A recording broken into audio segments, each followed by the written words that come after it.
Class 10th में हिंदी में पद्य भाग के अंदर फर्स्ट लेसन हमने पढ़ा सूरदास। आज हम सेकंड लेसन का अध्ययन करेंगे। हमारे सेकंड चैप्टर का नाम है तुलसीदास। इस पाठ में लक्ष्मण और परशुराम संवाद का वर्णन है। लक्ष्मण जो राम जी के भाई थे और परशुराम एक ऋषि थे जो अपने हाथ में परसा रखते थे। ये क्रोधी ऋषि थे, तो लक्ष्मण भी क्रोध में रहते थे और परशुराम जी क्रोध में। तो ये क्रोध का एक तरीके से क्रोध जनित संवाद है। यहाँ देखते हैं हम, ये जो प्रसंग है वो हमारे रामचरितमानस में से लिया गया है। रामचरितमानस के बालकांड के अंदर से जब लक्ष्मण और परशुराम जी का संवाद होता है राम जी के विवाह के समय, उस समय का ये वर्णन है। देखिए पढ़ते हैं हम। नाथ शंभु धनु भंज निहारा, हो यही क्यों एक दास तुम्हारा। नाथ यानी कहते हैं स्वामी, शंभु धनु, शंभु यानी शिव जी का, धनु यानी धनुष, भंज निहारा, भंज निहारा यानी तोड़ने वाला। राम जी कहते हैं नाथ यानी हे परशुराम जी, भगवान शिव के धनुष को तोड़ने वाला, भंज निहारा यानी तोड़ने वाला, हो यही क्यों एक दास तुम्हारा। हो यही होगा, क्यों यानी कोई होगा, एक दास तुम्हारा, एक तुम्हारा दास ही होगा। राम जी ने बड़े विनम्र भाव से कहा परशुराम जी से कि हे प्रभु परशुराम जी, हे नाथ, भगवान शिव का, शंभु यानी शिव का धनुष को तोड़ने वाला कोई आपका एक दास ही होगा। आयुषु काह कहीं किन मोही, सुनी ऋषाई बोले मुनि को ही। आयुषु यानी आयुषु यानी आज्ञा, काह यानी क्या, क्या आज्ञा है, कहिए किन मोही, मुझे बताइए क्या आज्ञा है। बड़े विनम्र भाव से राम जी कहते हैं कि आप मुझे बताइए क्या आज्ञा है, आपका क्या आदेश है। सुनी ऋषाई बोले मुनि को ही। यह सुनकर ऋषाई, इस बात को सुनकर परशुराम जी ने जब ये बात सुनी तो इस बात को सुनकर ऋषाई यानी क्रोधित होकर, इस बात को सुनकर क्रोधित होकर बोले मुनि को ही। मुनि बोलते हैं, मुनि कौन, परशुराम जी बोलते हैं। क्या बोलते हैं, जब इन्होंने उग्र स्वभाव जो इनका परशुराम जी का था तो क्रोध में भरकर बोलते हैं, सेवकु सो जो करे सेवकाई, अरि करनी करी करिय लड़ाई। सेवकु, जो सेवक होगा, परशुराम जी कहते हैं गुस्से में आकर, जो सेवक होगा सो जो करे सेवकाई, सेवक जो होगा वो सेवा का कार्य करेगा, सेवा का कार्य करे। अरि करणी, अरि बोलते हैं शत्रु को, शत्रु की जैसे करनी, जो शत्रु का जैसे जो कार्य है, करिए लड़ाई की है, और क्या काम किया है, लड़ाई करने का काम किया है। शत्रु के समान कार्य करके लड़ाई करने का काम किया है। परशुराम जी को गुस्सा आता है और कहते हैं कि सेवक का काम करके केवल सेवा करना है, शत्रु जैसा कार्य करना नहीं है। तो वो कौन है जिसने ये कार्य किया है, क्या कार्य किया था, राम जी ने भगवान शिव का धनुष तोड़ दिया था। भगवान शिव के धनुष का नाम पिनाक था। आगे देखें, सुनऊ राम जी शिव धनु तोरा। सुनऊ यानी सुनो, राम से कहते हैं हे राम सुनो, जे ही शिव धनु तोड़ा, जिसने शिव जी का धनुष तोड़ा है। सहस्र बाहु समसोरी पुमोरा। सहस्र बाहु, सहस्त्र बाहु एक राजा हुआ करता था, उसका परशुराम जी ने वध कर दिया था। सम यानी समान, उसके समान, सोरी पुमोरा, उसके समान वो मेरा शत्रु है। परशुराम जी कहते हैं कि एक सहस्र बाहु नाम का एक राजा हुआ था, बहुत सी उसके भुजाएँ थीं। राम जी से कहते हैं उसी के समान वो मेरा शत्रु होगा। कौन होगा, जिसने भगवान शिव का धनुष तोड़ा है। सो विलगाऊँ विहाई समाजा। सो विलगाऊँ, विलगाऊँ मतलब अलग खड़ा हो जाए, वो अलग खड़ा हो जाए। विहाई समाजा, इस समाज को छोड़कर, विहाई यानी छोड़कर, इस समाज को, जिसने शिव धनुष को तोड़ा है वो इस जितने भी यहाँ लोग बाग इकट्ठे हैं इस समारोह के अंदर, उसमें से वो अलग हट के बाहर निकल के आ जाए। न ते मारे जे ही सब राजा, अगर वो नहीं आएगा तो मैं सभी राजाओं को मार दूंगा, अगर वो सामने नहीं आएगा तो मैं सभी राजाओं को मार दूंगा। सुनी मुनि वचन लखन मुस्काने। सुनी मुनि, सुनी यानी सुनकर, मुनि यानी मुनि के वचन शब्दों को, मुनि के वचनों को सुनकर लखन यानी लक्ष्मण जी मुस्काने यानी मुस्कुराने लगे। मुनि के ऐसे वचन सुनकर लक्ष्मण जी मुस्कुराने लगे। बोले परशु धरे अवमाने। बोले, जब लक्ष्मण जी मुस्कुराने लगे, हंसने लगे, तो बोलते हैं, बोले परशु यानी परशु को धारण करने वाले, फरसा धारण करने वाले। अवमाने, अवमाने का मतलब क्या होगा यहाँ पर, यानी अपमानित करने का। लक्ष्मण जी कहते हैं, उनको अपमानित करते हुए कहते हैं, बहु धनहि तोरी लदिकाई। बहुत से धनुषों को तोड़ा गया है हमने बहुत से धनुष तोड़े हैं। कबहू न असी रिस कीनी गोसाई। कबहू यानी कभी भी, न असी किसी ने नहीं की, रिस कीनी गोसाई इस प्रकार की बात किसी ने नहीं कही। हमने तो बहुत छोटे छोटे धनुष तोड़े हैं। लक्ष्मण जी मुस्कुराते हुए कहते हैं कि हमने बहुत से धनुष तोड़े हैं, लेकिन ऐसा क्रोध तो कभी नहीं हुआ, ऐसी बात तो कभी नहीं हुई। यही धनु पर ममता के हेतु, इस धनुष पर, यही धनु इस धनुष पर, ममता यानी प्रेम, के ही हेतु किस कारण से, इस धनुष पे तुम्हारा प्रेम किस कारण से है परशुराम जी, आपका इस धनुष पर किस कारण से प्रेम है, स्नेह है, ममता है। सुनिर्षाय के भ्रकुल के हेतु, किस प्रकार से आपका इस पे प्रेम है, ऐसा क्या कारण है कि आपका इस पर प्रेम है। लक्ष्मण जी ऐसी बात कहते हैं कि आपका किस कारण से इस धनुष पर प्रेम है, हमने तो बहुत से धनुष तोड़े हैं। सुनी दिशाई कह भृगुकुल केतु, भृगुकुल केतु यानी भृगुकुल की जो ध्वजा है, जो कौन है, परशुराम जी। भृगुकुल केतु, भृगुकुल भृगु ऋषि हुए हैं, उनके कुल के कौन हुए हैं, परशुराम जी हुए हैं। सुनी दिशाई, सुनी दिशाई यानी सुनकर, किस प्रकार, यहाँ पर कहना चाहते हैं कि हे परशुराम जी, आप किस प्रकार क्रोधित हो रहे हैं, ऐसा क्यों क्रोधित हो रहे हैं। क्रोधित लक्ष्मण जी ने परशुराम जी को क्रोधित कर दिया अपने व्यंग्य वचनों को।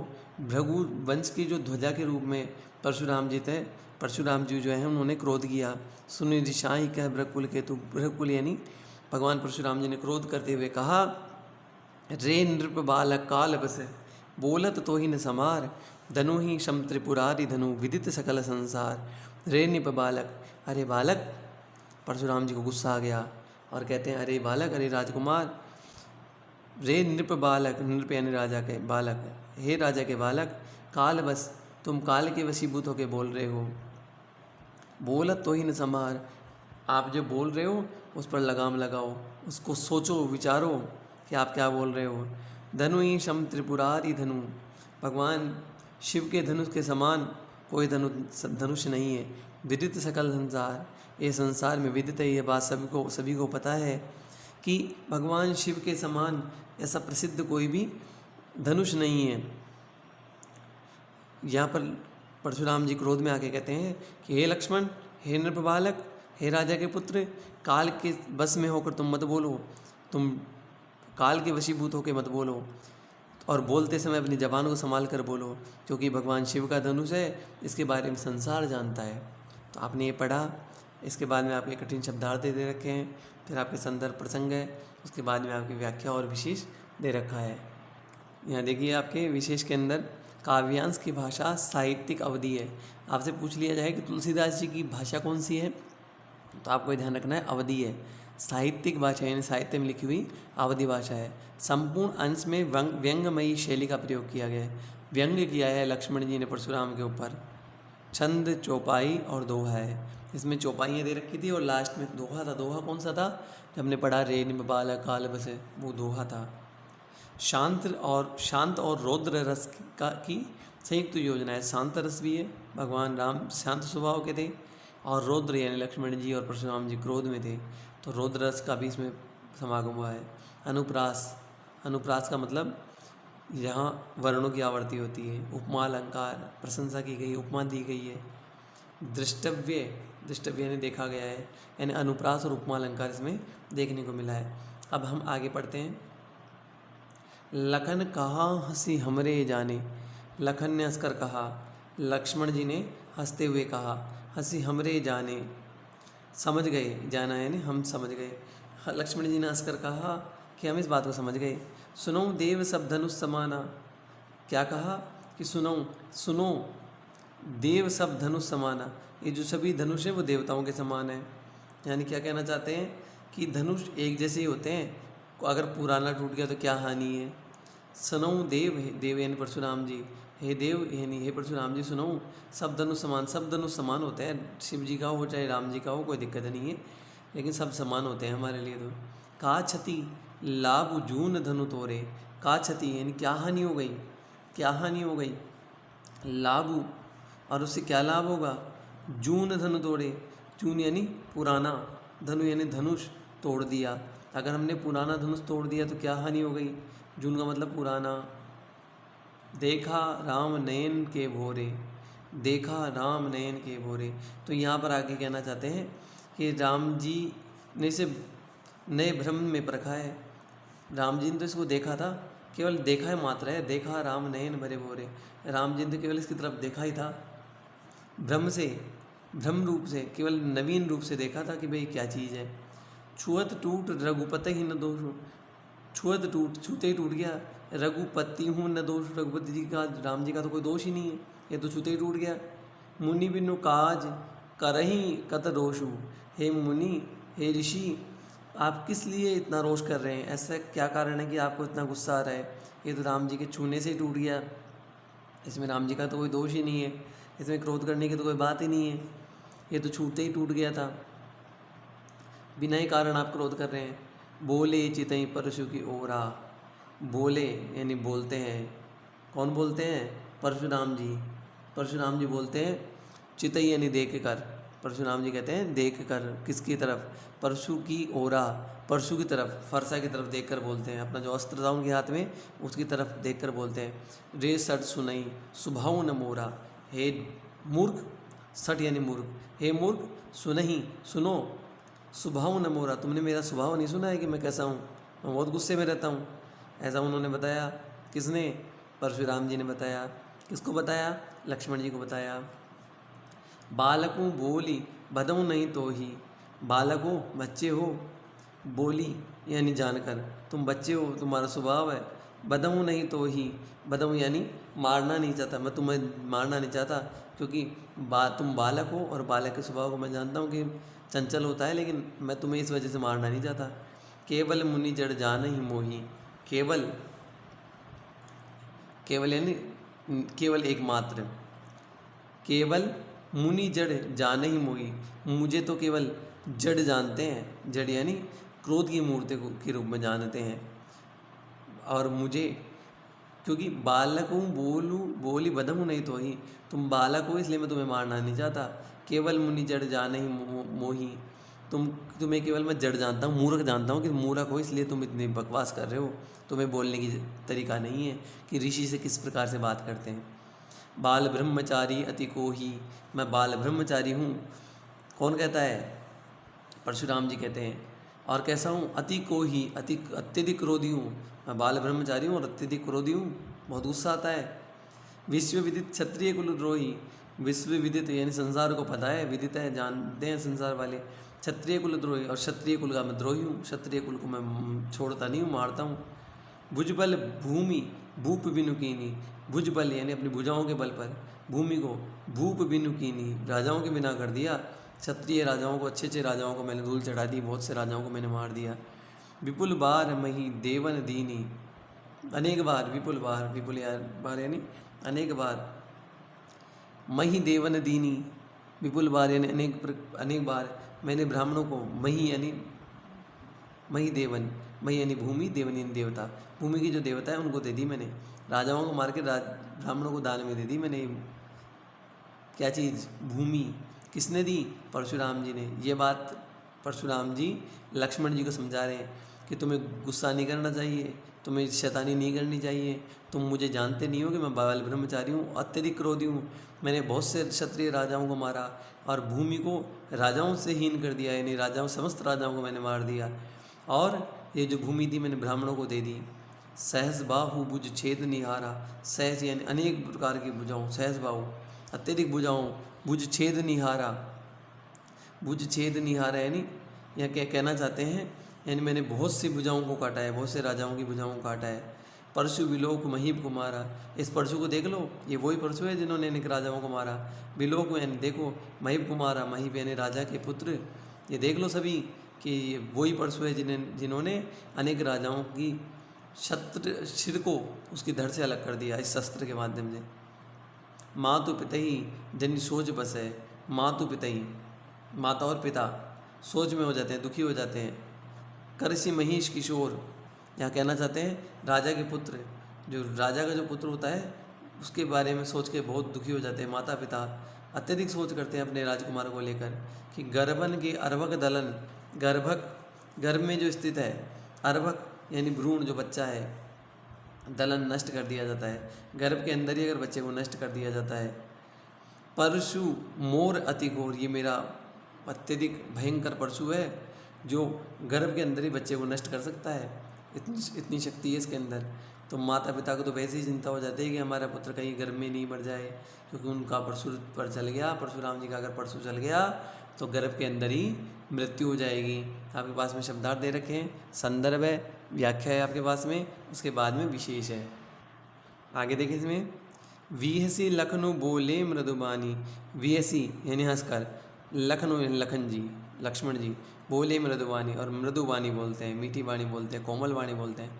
अहो मुनीश महाभटमानी, अहो मुनीश, हे मुनि, हे परशुराम जी, महाभटमानी, यहाँ कहना चाहते हैं महान योद्धा मानता था मैं तो आपको, निश्चित रूप से महान योद्धा मानता था, महान योद्धा हैं। पुनि पुनि मोहि दिखाऊं कुठारू, बार बार आप तो मुझे कुठाऊ दिखाते हैं। कुठाऊ का मतलब बार बार आप मुझे फरसा दिखा के डराना चाहते हैं। कुठाऊ दिखावा यानी कुठाऊ दिखाते हैं, फरसा दिखाते हैं। चहत उड़ावन फूकी प्रहारू, चहत उड़ावन, चहत उड़ावन से मतलब क्या होगा यहाँ पर, हमें एक एक चीज़ से समझना है। चहत उड़ावन, चाहते हैं उड़ाना, क्या चीज़ उड़ाना चाहते हैं, फूंक यानी फूंक से, पहाड़ यानी पहाड़ को। आप तो फूंक से पहाड़ को उड़ाना चाहते हैं कि फूंक से ही पहाड़ उड़ जाए। आप तो मुझे परसा दिखा के डरा रहे हैं कि भाई ये बालक डर जाए, आप तो फूंक से ही पहाड़ को उड़ाना चाहते हैं। यहाँ कुमड़बतिया कौनाई, यहाँ कोई पौधा नहीं है जो उंगली के समीप जाने से पत्तियाँ मुरझा जाए। छुई मुई के समान नहीं है, जो एक पौधा आता है छुई मुई का, अगर उसके पास हाथ लगा दिया जाए तो उसके पास जाते हाथ लगते ही वो मुरझा जाता है, छुई मुई हो जाता है, उसका नाम छुई मुई इसीलिए है। यहाँ पर कोई निर्मल व्यक्ति नहीं है, कुमड़बतिया नहीं है जो आपकी बात सुनते ही डर जाएगा, कोई भी नहीं है यहाँ पर। जे तर्जनी देखी मर जाए, जो तर्जनी उंगली को देखते ही जो डर जाए। तर्जनी उंगली कौन सी होती है, अंगूठे के पास वाली जो उंगली होती है उसको तर्जनी उंगली बोलते हैं। जे तर्जनी, जो तर्जनी को देखकर ही डर जाए। देखी कुठारू सरासन बाना, देखो यहाँ पर क्या कहा जाता है, कुठारू यानी परसा को, अपने परसा को देखिए। सरासनु बाना, सरासनु का मतलब क्या होता है, सर यानी धनुष, बाणा यानी बाण, धनुष बाण को देखो आप, धनुष बाण को देखो आप। परशुराम जी को कहते हैं लक्ष्मण जी कि देखो आप परसे को देखो और धनुष बाण को देखो। मैं कछु कहा सहित अभिमाना, मैंने जो भी कुछ बात कही है वो अभिमान के साथ कही है, अभिमान पूर्वक बातें कही है। शस्त्र को धारण करके देखो, धनुष बाण आदि शस्त्र जो दे रखे हैं क्षत्रियों के पास है, आपको क्षत्रियों की भांति फरसा धनुष बाण आदि अस्त्र शस्त्र धारण किए देखकर मैं भी अभिमान पूर्वक कुछ बातें कह दी। भाई आप ऐसे आए तो मैंने भी जो अपनी मेरी बातें थी वो मैंने अपनी बातें आपको अभिमान पूर्वक सब कह दी। भृगुसुत समझी जनेऊ विलोकी, भृगुसती यानी महर्षि भृगु के वंशज हैं, समझी समझकर, जनेऊ विलोकी आपकी जनेऊ देखकर मैंने कहा। जनेऊ से मतलब कि मैं समझ गया कि आप ब्राह्मण हैं, भृगुसुत हैं, भृगु यानी भृगु ऋषि के संतान हैं, उनके वंशज हैं। तो इस आपकी जनेऊ को देखकर मैं समझ गया कि ब्राह्मण भृगुवंशी है।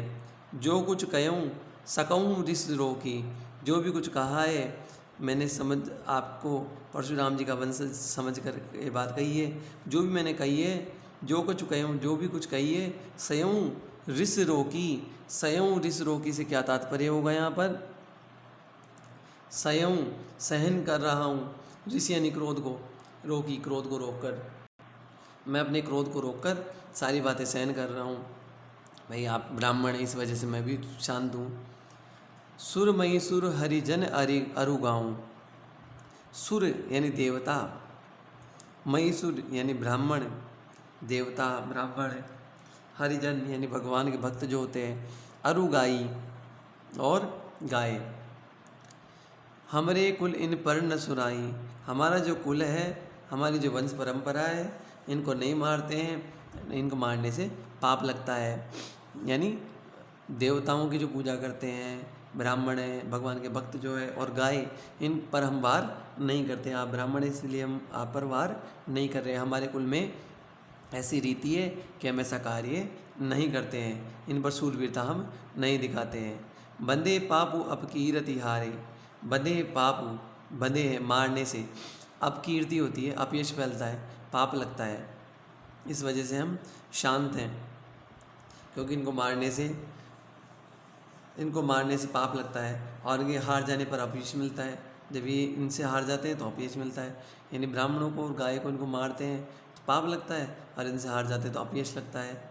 मारहूँ पा परिये तुम्हारे, मारहूँ यहाँ पर कहना चाहते हैं कि मारहूँ यानी मारना, और मारता हूँ ये का तात्पर्य होगा मारने पर भी, मारता हूँ यानी मारने पर भी, परिये तुम्हारे यानी पैर पकड़ लेंगे, पैर पड़ेंगे, तुम्हें हम मारेंगे नहीं, तुम्हारे हम पैर पकड़ लेंगे, क्योंकि आप पूजनीय हैं, ब्राह्मण के नाते आप पूज्य हैं, और आपका वध करना हमें शोभा नहीं देता। आप हमें मारेंगे तो भी हम आपके चरणों में ही पड़ेंगे, आपके चरणों में ही हम प्रणाम करेंगे। कोटि कुटिल सम वचन तुम्हारा, यहाँ पर कहना चाहते हैं कि कोटि कुलिस सम वचन तुम्हारा, तुम्हारा जो वचन है, तुम्हारी जो वाणी है, कोटि यानी करोड़, कुलिस यानी वज्र के समान है, कोटि यानी करोड़ों, कुलिस यानी वज्र के समान है। तुम्हारी जो बोली है बहुत वज्र के समान है, करोड़ों वज्र के समान है। व्यर्थ धरऊँ धनुवान कुठारा, व्यर्थ यानी बेकार ही, धरऊँ धनुष धारण कर रखा है, धनुष की बात कर रखी है। बाण कुठारा, यहाँ पर कहना चाहते हैं कि कुठार है, व्यर्थ धारण कर रखा है, ये धनुष बाण सब व्यर्थ धारण कर रखा है। जो विलो की अनुचित कहूँ क्षमऊ महामुनि धीर, सुनि सरोष भृगुवंश मुनि बोले गिरा गंभीर। यहाँ पर कहना चाहते हैं कि आपने जो वेश धारण कर रखा है, आपने जो बातें की है, वज्र के समान कठोर है, आपकी तो वाणी भी सैकड़ों वज्र के समान कठोर है, फिर भी आपने धनुष बाण और कुठार व्यर्थ धारण कर रखा है। हे मुनिवर, जो विलो की अनुचित कहूँ, यानी जो आपको विलोकित यानी देखता है, जो विलो की अनुचित कहूँ, जो आपने विलोक कर रखा है, धारण कर रखा है, जो विलो की अनुचित कहूँ। यहाँ पर राम जी कहना चाहते हैं जो विलो की अनुचित कहूँ, जो आपको देखकर अनुचित बात कही है। क्षमऊ महामुनि धीर, महामुनि यानी हे ऋषि, हे परशुराम जी, क्षमऊ यानी उसके अपराध को क्षमा कर दीजिए। धीर यानी आप तो बहुत धैर्य धारण करने वाले हैं, बहुत धीर हैं आप, क्षमाशील है, धैर्यवान है। सुनी सरोष भृगुवंश मणि, इस बात को सुनकर रोष के सहित, सरोष यानी रोष के सहित, क्रोध के साथ में, भृगुवंश मणि परशुराम जी बोले गिरा गंभीर, परशुराम जी कुछ गंभीर होकर, क्रोध में होकर गंभीर वाणी में कहने लगे। क्या कहने लगे उससे पहले हम यह देखेंगे, शब्दार्थ दे रखे हैं, संदर्भ प्रसंग आप पढ़ें इसको, और फिर व्याख्या है, फिर इसमें विशेष दे रखा है। देखिए इसमें आगे यहाँ पर आपके पास में विशेष में देखिए काव्यांश की भाषा साहित्यिक अवधि है, जो हमने पहले पढ़ा था। प्रसंग प्रभावशाली रोचक बनाने के लिए सटीक शब्दों का चयन किया गया है। कुमड़बतिया जैसे आंचलिक शब्दों का प्रयोग किया गया है, ये आंचलिक शब्द है। शैली व्यंग्य और उपहासपूर्ण है, अनुप्रास और उपमालंकार का समागम है, वीर और रौद्ररस का सफल व्यंजना हुई है। दोनों ही पात्र शील की सीमाओं से बाहर जा रहे हैं, यानी एक जो लिमिट होती है, कंट्रोल होता है, उससे बाहर जाने की इसमें प्रसंग में हमें देखने को मिला है। आगे देखें, कौशिक सुनऊ मंद यह बालकु, कौशिक यानी विश्वामित्र जी कहते हैं, सुनहु मंद यहु बालकु, ये जो बालक है, हे विश्वामित्र जी। परशुराम जी विश्वामित्र से कहते हैं, विश्वामित्र के और परशुराम जी के बीच में संवाद आ जाता है। तो हे विश्वामित्र, सुनहु, कौशिक यानी हे विश्वामित्र, सुनहु यानी सुनो, मंद यानी मूर्ख, यहु बालकु, ये जो लक्ष्मण है ये बुद्धिहीन है, मंद बालक है, कुटिल स्वभाव वाला है। कुटिल काल बस निज कुल घालकु। कुटिल है और काल के बस में, काल के वशीभूत होकर निज कुल घालकु यानी अपने कुल का नाश कर देगा। यानी कैसा है ये? मंद बालक है, मंद बुद्धि बालक है और कुटिल स्वभाव का है और अपने स्वभाव के कारण अपने कुल का नाश कर देगा। भानुवंश राकेश कलंकु। भानुवंश यानी सूर्य का जो वंशज है। राकेश कलंकु, सूर्य जो भी जो वंश है, चंद्रमा है, उसमें कलंक के समान है। सूर्य वंश में एक चंद्रमा जिस प्रकार कलंकित है उसके समान है। भानुवंश यानी सूर्य के वंश में, राकेश यानी चंद्रमा, कलंकु यानी कलंक, यानी सूर्य के वंश में जिस प्रकार एक चंद्रमा कलंकित है वैसे ये है। निपट निरंकुश अबुध असंकु। निपट है यानी कहना चाहते हैं ये अत्यंत निरंकुश है, स्वच्छंद है, अपनी इच्छा से कार्य करने वाला है। अबुध है, मूर्ख है, ज्ञान नहीं है। असंकु यानी निडर है, किसी डरता नहीं है, छोटे बड़े का लिहाज नहीं रखता। काल कबलु हो यही क्षण माही। काल कलऊ, काल के हवाले हो जाएगा।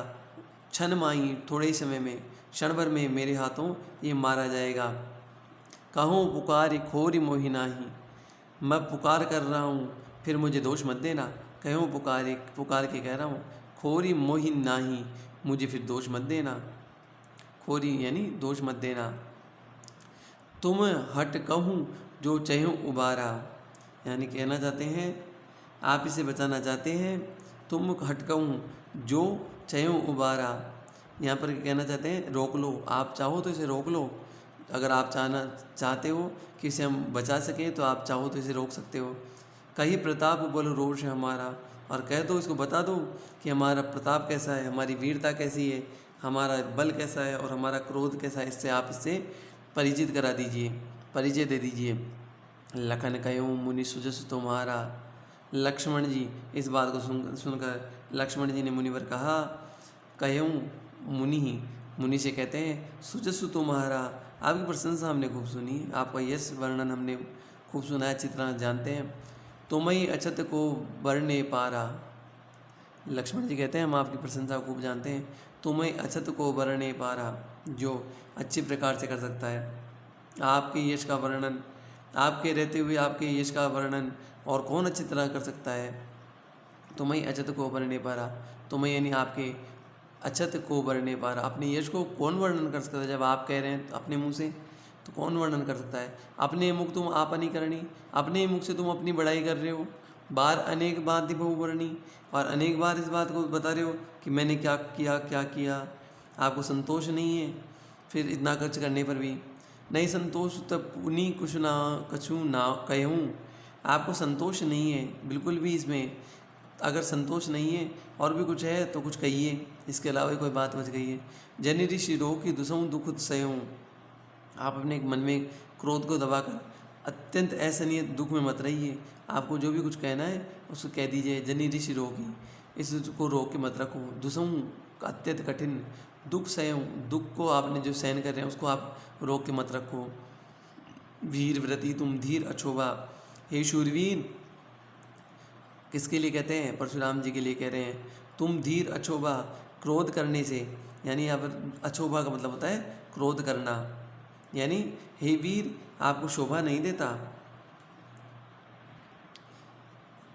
वीर व्रति तुम धीर अछोभा, वीर व्रति यानी वीरता को धारण करने वाले हो। धीर धैर्यवान हो। अछोभा यानी शुद्ध नहीं होने वाले हो, शांत होने वाले नहीं हो। गाली देते न पावों शोभा, और आप गाली देते हुए शोभा नहीं पाते हैं, आपके मुंह से गाली अच्छी नहीं लगती है। सूर समर करहीं, सूर समर यानी शूरवीर के समान जो वीरता का प्रदर्शन करते हैं। कहीं न जना वहीं आप, यानी आपकी जो वीरता का, आप जो वीरता दिखाते हैं शूरवीर युद्ध में, शूरवीर के समान जो आप वीरता का प्रदर्शन करते हैं। कहीं न जना वहीं आप, यानी आप जो है इस बात को जानते हैं कि आपके समान युद्ध में कोई नहीं है। विद्यमान पाई रिपु, कायर कथई प्रतापु, विद्यमान जब रहते हैं, इस विद्यमान रहते हैं यानी वहाँ पर मौजूद रहते हैं तो अपनी प्रशंसा आप नहीं, अपने आप नहीं करते हैं। रन में पाई रिपु, रन में जो शत्रु है, युद्ध में जो शत्रु है उससे कायर कथई प्रतापु, कायर यानी डरते नहीं हैं, शत्रु के सामने अपनी वीरता का डिंग नहीं हाँकते हैं। शत्रु के सामने शत्रु से क्या करना चाहिए, युद्ध करना चाहिए। सूर समर करनी करई, यानी सूर में यानी युद्ध के मैदान में, अशोभा सूर समर करनी करई, अगर युद्ध का मैदान है वहाँ पर अपनी वीरता का प्रदर्शन करना चाहिए। कहीं न जनावई आप, और अपनी प्रशंसा को नहीं बताना चाहिए। विद्यमान रन पाई रिपु, जब विद्यमान हो जाता है, शत्रु मैदान में आ जाता है, तो उसको कायर समझकर उसके सामने अपनी वीरता का वर्णन नहीं करना चाहिए, उससे तो युद्ध करना चाहिए। तो इसके बाद में आपके पास में शब्दार्थ हैं, फिर आप संदर्भ प्रसंग को देखें, फिर व्याख्या है, व्याख्या के बाद में इसमें विशेष है। इस प्रकार हमने 4 पैराग्राफ पढ़े। अब 4 पैराग्राफ हम यहीं तक पढ़ते हैं, इसके बाद में जो आगे हम नेक्स्ट वीडियो में पढ़ेंगे। इसके बाद में 5वां 6वां पैराग्राफ आएगा, फिर क्वेश्चन आंसर का हम हल करेंगे। अब तक जो आपने पढ़ा उसको आप एक बार देखें, शब्दार्थ देखें, संदर्भ प्रसंग को पढ़ें, फिर व्याख्या का वर्णन करें, फिर आपका जो विशेष दे रखा है उसको आप एक बार देखें और यहाँ तक आप अध्ययन करें। नेक्स्ट कार्य हम नेक्स्ट वीडियो में करेंगे।